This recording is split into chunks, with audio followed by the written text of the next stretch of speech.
Good morning, everyone. Trevor Thompson, TNT Pressure Cleaning.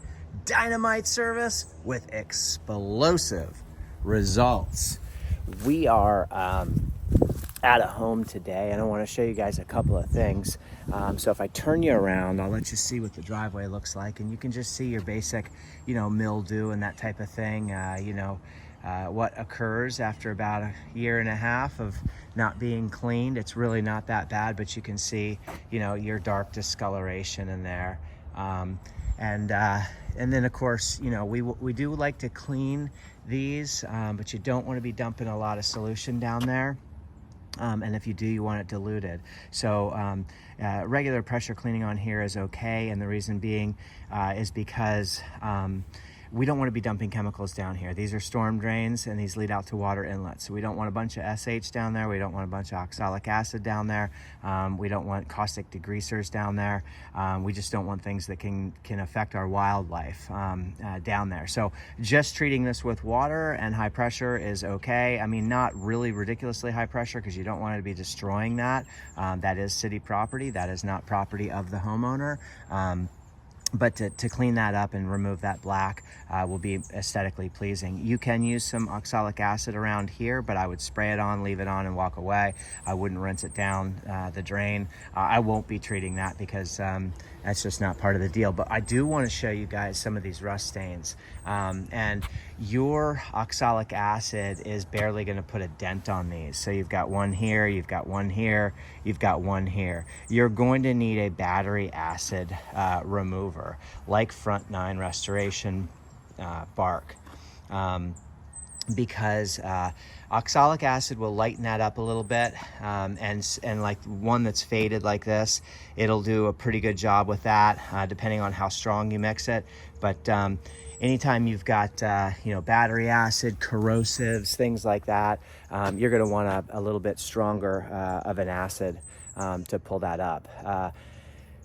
Muriatic acid will work, but you have to know how to dilute it properly, and you have to know how to it's a scrub type of a situation. So we're going to be removing things like tire tracks that you guys can see here, just little small things like that. I'm going to get a little picture of that. And then this is really easy. Now I can see that there's Spanish moss, broken sticks, and things like that. So I know that these gutters are going to be stuffed, especially because of this tree. You guys can see this tree here. And so as a result of that tree, what we're getting is a lot of stuff inside the gutters. That has to be cleaned out. So we'll get up there and we'll take care of that. But you guys can see this. You can see how green that is through here. And just your standard SH right there will really make that look absolutely beautiful. Even a 3% mix out of your X-Jet will be fine with that. You don't want to be killing the grass, but you do want to kill that algae off there, remove that green and that black off of there. So the X-Jet will be perfect for that.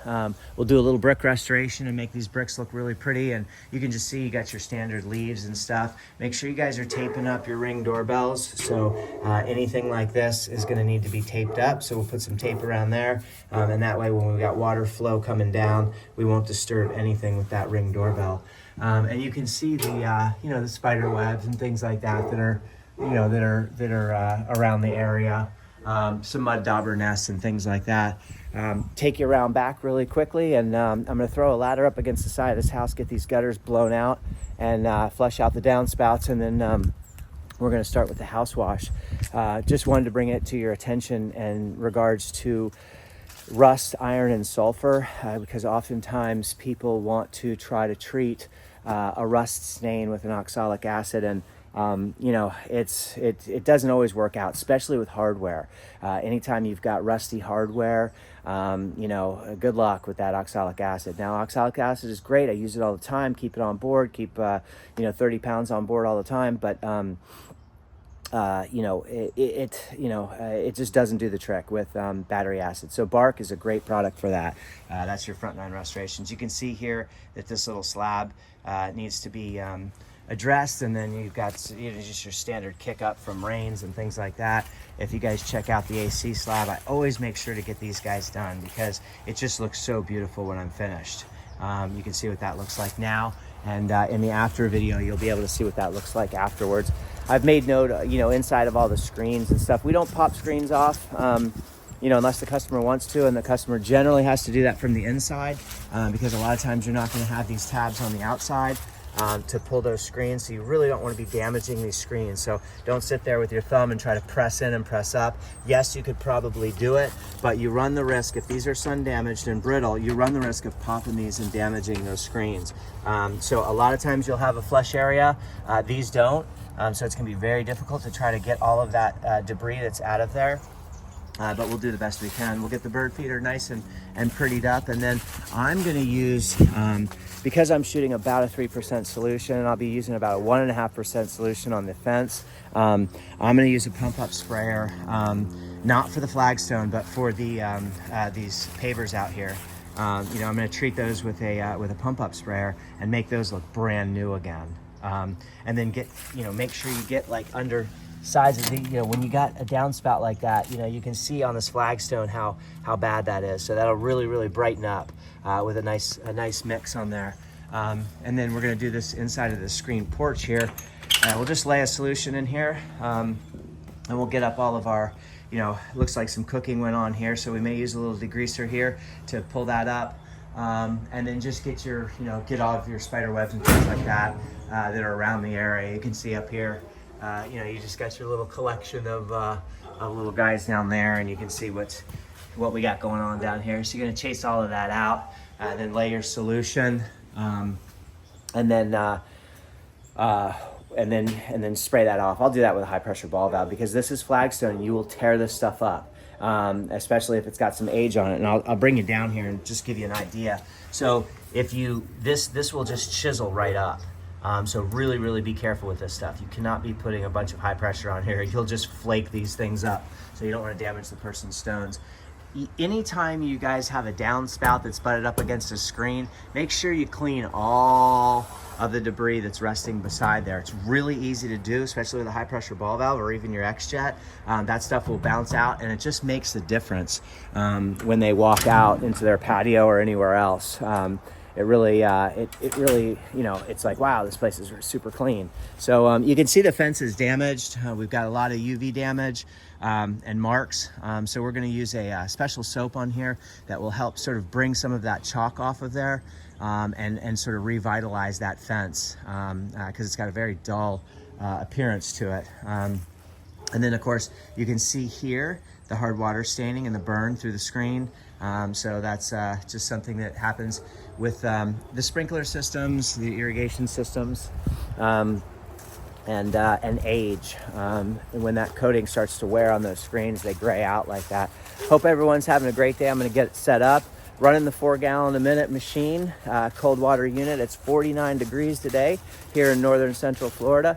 It was just warm this weekend, but it's a little chilly now. I'm going to jump up on the roof, run my blower, and then flush out the downspouts. X-Jet everything, 3% solution. I'll be using a 4% solution. The very first thing I'm going to do, guys, and that I always do, get the edges of the grass wet on the driveway and lay that driveway out. Let that SH cook on there for the entire house wash. Then I'll be ready to grab my surface cleaner and surface clean all that concrete, the sidewalks, the curbing, the front foyer and the walkway to the front foyer. And then we're basically done. So you'll need your pump up sprayer. You're going to need your X-Jet with something to shoot that out of. I use 100 feet of 3/8 inch poly braided siphon hose attached to a little, it's a small old filter that I used to have on the end of my X-Jet, and it had a screen on it. Those screens will rot off. We'll keep that brass barbed plunger because they're great weights. You could also use a piece of PVC, and I'll show you kind of the differences here. So I'm going to turn you around here. We'll step into the trailer. There's a couple of things you can do. I use this, and I don't have to put a piece of PVC on there. That's got enough weight. You can see inside of there, there's a brass barb that fits inside that 3/8 hose. That's enough weight to go on the bottom of the jug in a nice straight way, and you can see how it has those little ends there, so it doesn't suck to the bottom and just suck up against the thing and I don't pull any chem. It just lays flat and continues to suck until that thing is completely bone dry. We've got about 20 gallons of SH in there right now. Or you can see how I've attached PVC or Schedule 80. You can see how that's attached.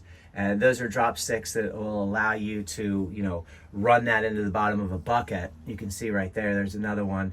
You can run that into the bottom of a bucket, and you can, you know, your hose won't be all bent, because these things want to bend and get all crazy on you.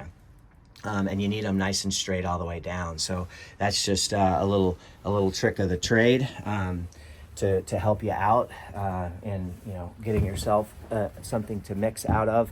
I started off with 5 gallon buckets and then went to 15s, then went to 20s, and I now run that vertical. It's a 55 gallon vertical SH tank, and I picked that up at Panhandle Power Wash Supply. These are supposed to be strapped and fixed, but I use it on a hand truck because it works and because I never splash any chem out of here. It looks really professional. I love it. If I ever need to use it as a soft washing unit and bolt it down, I certainly have that. But you know, it's overkill because you never put more than 30 gallons in there. Right now I've got 20 gallons in there. Let's see if I can turn you around to the front. You've got little increment measurements on there. So there's your measurement. So I've got a little over 20 gallons in there. Now that's 200 pounds right there. So you never go above that 30 mark right there, because that would be 300 pounds. And make sure you guys are labeling all your stuff. Really, really important. You would never go over 30 pounds because 30 gallons, because that's 300 pounds.